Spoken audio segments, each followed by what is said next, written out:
সন্ধ্যার নাস্তায় এই শামুক পিঠাটি তৈরি করুন কম সময়ে।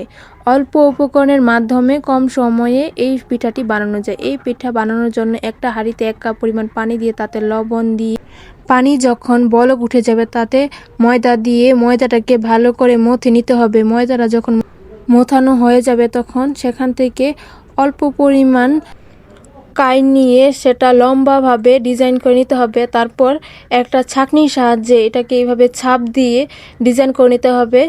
তারপর পরপর এইভাবে লম্বা লম্বা করে ডিজাইন করে নিতে হবে।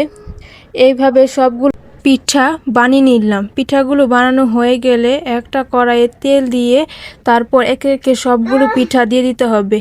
পিঠাগুলো একে একে ছেড়ে দিলে তারপর আস্তে আস্তে মিডিয়াম আঁচে পিঠাগুলোকে ভেজে নিতে হবে। পিঠাগুলো যখন লাল লাল হয়ে ভাজা হয়ে যাবে তখন পিঠাগুলোকে তুলে নিতে হবে। তারপর একটা বাটিতে রাখতে হবে। তারপর অন্য একটা হাঁড়িতে শিরা বানানোর জন্য অল্প পরিমাণ পানি দিয়ে তাতে চিনি দিয়ে দিলাম। তারপর শিরা যখন তৈরি হয়ে যাবে তখন পিঠাগুলো দিয়ে দিলাম।